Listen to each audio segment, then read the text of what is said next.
Salam. Salam. Selamat sahabat. Selamat sahabat. Pertama-tama kita mengucapkan terima kasih kepada Tuhan oleh karena kesempatan yang diberikan kepada kita pada hari Sabat yang kudus ini dapat beribadah dengan baik pada Sabat ini. Kami juga mengucapkan terima kasih banyak kepada jemaat Jelambar yang sudah siap hatinya menerima kami di gereja ini, bergereja bersama-sama dan melayani. Saudara sekalian, kalau saya bertanya kepada saudara-saudara sekalian, apa yang paling penting dijaga di dalam hidup ini? Mungkin macam-macam jawabnya. Ada yang bilang harta, ada yang bilang pikiran, ada yang dibilang dijaga kesehatan, atau yang lain. Mungkin itu baik, tetapi yang terpenting kita jaga di dunia ini, dan ini menyangkut kehidupan iman kita sendiri, adalah hati masing-masing. Hati adalah sebuah organ yang kecil dalam tubuh kita, tetapi mempunyai peran penting di dalam kehidupan ini. Saudara sekalian, pada satu kali ada seorang keluarga atau keluarga pindah tinggal di sebuah perumahan yang bagus. Ketika mereka makan pagi, mereka lihat dari kaca jendela mereka rumah yang ada di hadapan mereka. Istri dari rumah yang sebelah itu sedang menjemur pakaian.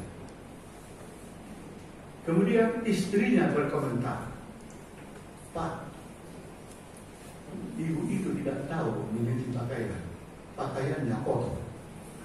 Perlu dia sabun yang bersih supaya kita tolong dia." Setiap hari maka mereka selalu berkomentar ibu ini kepada suaminya, tetapi suaminya berdiam diri. Sesudah 1 minggu, pertanyaan ini terus muncul. Suaminya pagi-pagi itu membersihkan kaca. Kaca ketika mereka melihat ke seberang tetangga. Lalu pada waktu itu ibu ini sudah berubah. "Pak, rupanya dia sudah belajar bagaimana cuci pakaian. Sekarang pakaiannya bersih." Kemudian suaminya berkata, "Istri itu, tadi pagi-pagi aku bangun, saya lap kaca itu. Bersih. Masalahnya bukan di ibu itu, di kaca kita kurang bersih." Memang kadang-kadang kalau hati ini tidak bersih, banyak komentar-komentar yang tidak baik kita letakkan dari hati ini. Itulah sebabnya Alkitab katakan, jagalah hatimu, karena dari hatimu terpancar sebuah kehidupan. Kehidupan. Hati ini perlu dijaga. Kalau sebabnya ketika kita belajar sekolah sahabat kepada sesama saya, bagaimana kita melakukan itu? Harus mempunyai hati yang bersih. Hati ini dibersihkan supaya dengan demikian kehidupan kita benar-benar layak di hadapan Tuhan. Saudara-saudara sekalian, dikatakan demikian, jika hati bersih, maka bersihlah pula pikiran kita. Jika pikiran kita bersih, maka bersih pula perkataan kita. Dengarkan baik-baik ya. Jika perkataan kita bersih, maka bersih pula perbuatan baik kita. Jadi ada urutannya, ada urusannya. Jadi kalau orang yang berkata-kata sembarangan, berarti tidak bersih hatinya. Katanya dijaga. Dijaga baik-baik. Karena hati ini satu organ kecil yang dimiliki oleh kita, mempunyai peran penting di dalam kehidupan ini. adalah master kontrol dari kehidupan manusia. Kecil, tapi dia yang kontrol manusia. Jadi jelas ada hubungan antara hati dan jalan hidup kita. Makanya berikanlah hatimu kepada Tuhan, maka pikiranmu akan bersih. Berikan pikiranmu, maka kata-katamu akan bersih.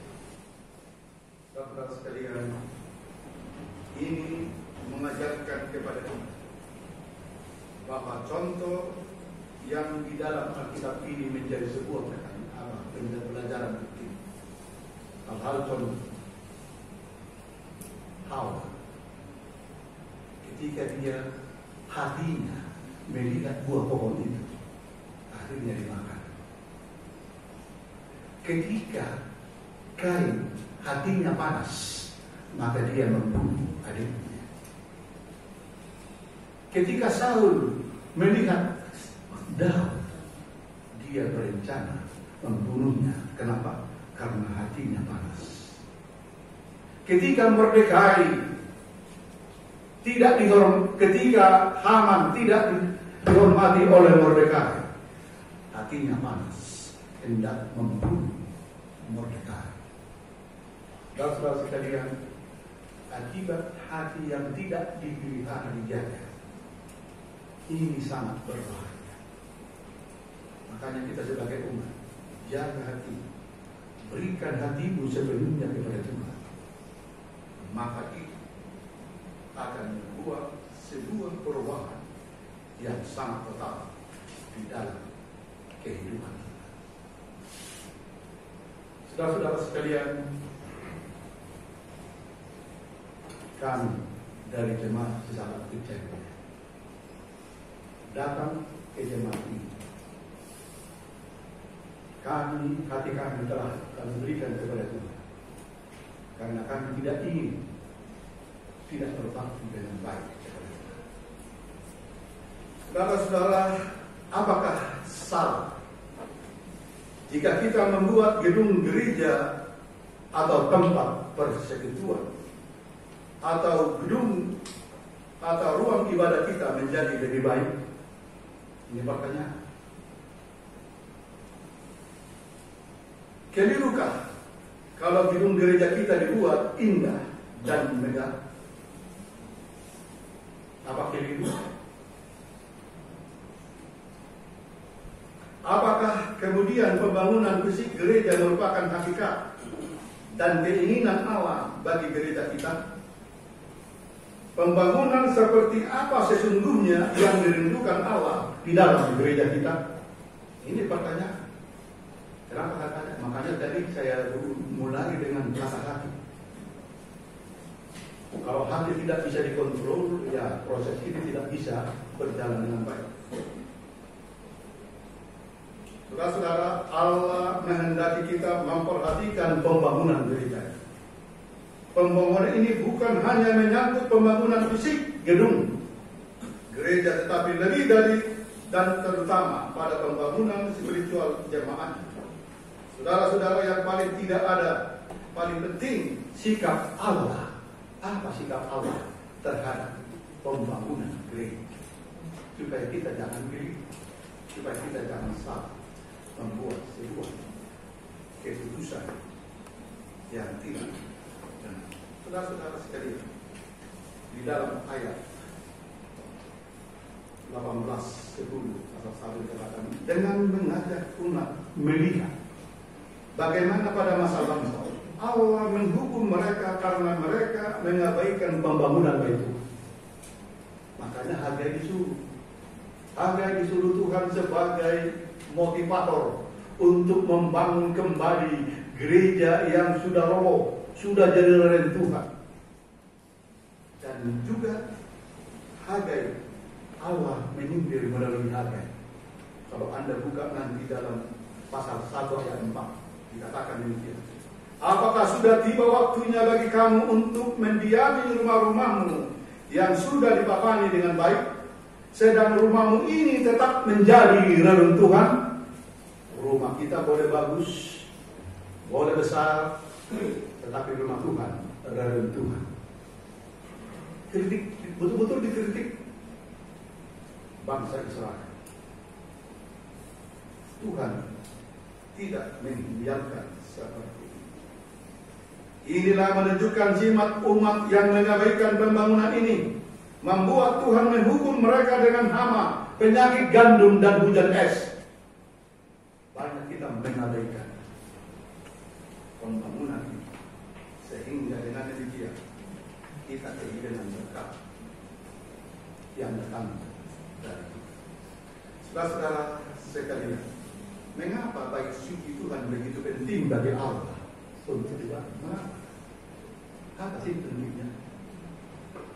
Di dalam Habakuk 2 ayat 20 dikatakan, tetapi Tuhan ada di dalam bait-Nya yang kudus, sehingga dapat dikatakan bahwa bait Tuhan adalah tempat Tuhan menyatakan dirinya, tempat di mana Tuhan dimuliakan, sehingga pada hakikatnya pengabaian pembangunan bait Tuhan adalah pengabaian Tuhan sendiri. Lalu di ayat 18 ditulis, namun kamu tidak berbalik kepadaku. Ayat ini menunjukkan bahwa ketidakpedulian mereka pada bait Tuhan pada dasarnya karena mereka telah mengabaikan Tuhan. Hatinya tidak ada di situ, jauh.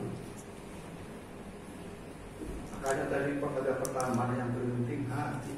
Kalau hati ini sudah diserahkan sepenuhnya kepada Tuhan, dikuasai oleh Tuhan, semuanya bisa terjadi.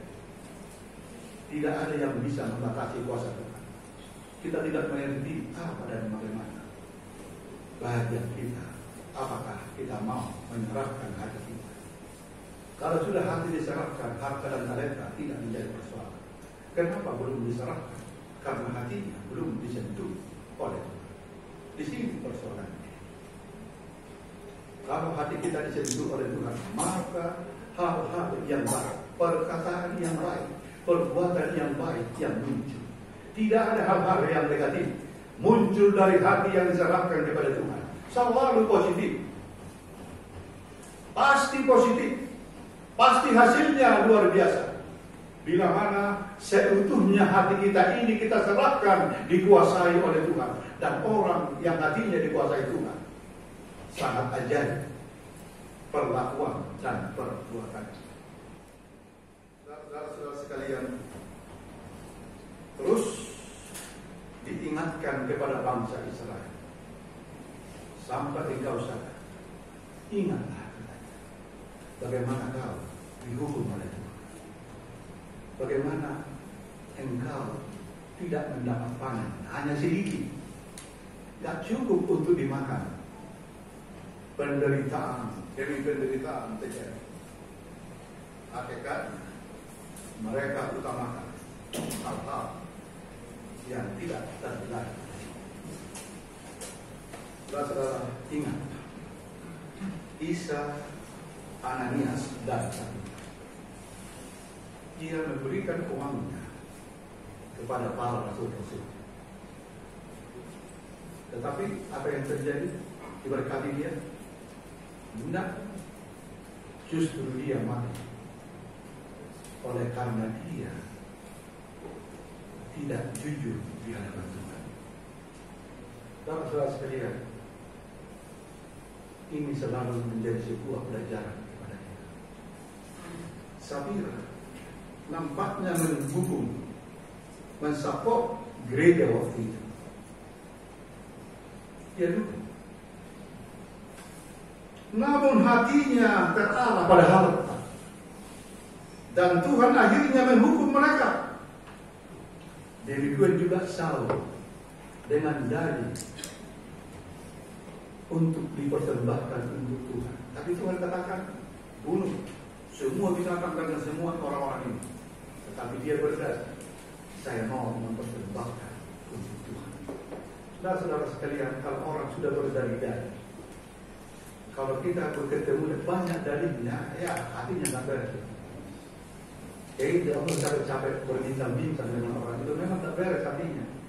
Dari terus bisa, bukan pernyataan kehidupan. Makanya dikatakan serahkan hatimu kepada Tuhan, maka Tuhan akan memberkati. Saudara-saudara, kita semua mau diberkati Tuhan. Kita yang tahu isi hati kita, tidak perlu orang tahu. Maksud saya, jangan orang cari tahu isi hati kita, tapi tunjukkanlah. Dikatakan kalau kita berpikiran hati kita serahkan, maka kata-kata kita akan baik.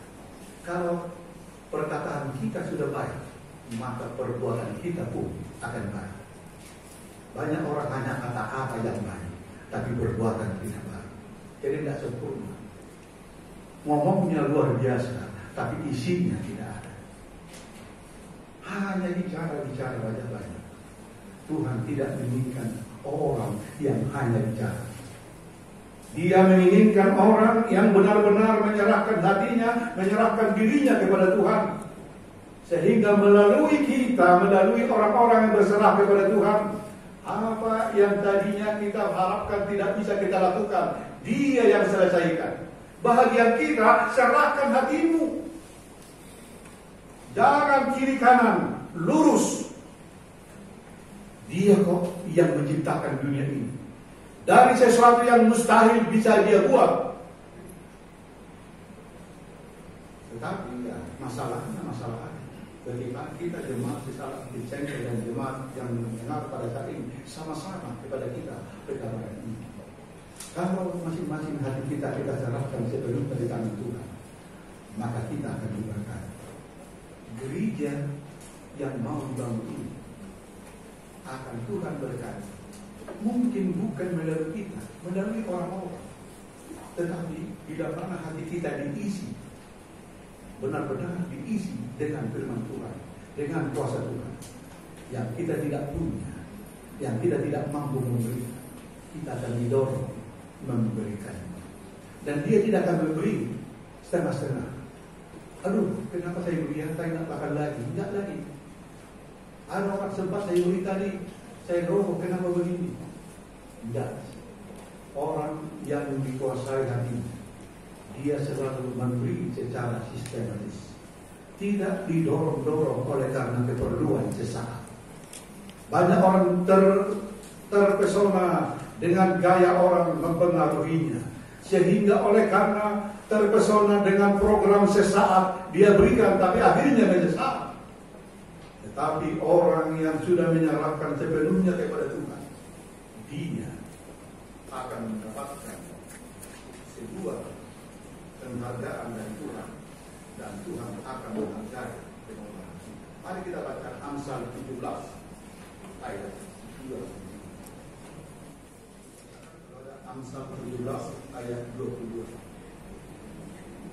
Amsal 17 ayat 22. Hati yang gembira adalah kuat yang manjur, tetapi semangat yang patah memberikan kurang. Jadi itu kenapa sering patah semangat? Ini yang kita baca sekali lagi. Hati yang gembira adalah obat yang manjur, tetapi semangat yang patah mengeringkan kurang. Orang fasik menerima hadiah, suapan dari pundi-pundi untuk membedakan jalan hidup. Saudara-saudara sekalian, orang yang tidak menyerahkan dirinya kepada Tuhan menderita. Orang yang sudah memberikan hatinya kepada Tuhan, dia pasti bahagia. Dia tidak terpengaruh dengan keadaan orang lain. Orang lain boleh kaya raya, tapi dia tetap bersyukur kepada Tuhan dengan posisi, situasi yang dia miliki. Dia tidak minder lihat orang, karena dia sedang menyerahkan hatinya sepenuhnya di tangan Tuhan. Sehingga dengan demikian, dengan hati yang serahkan kepada Tuhan, tadi seperti yang saya katakan, akan menghasilkan hal-hal yang positif.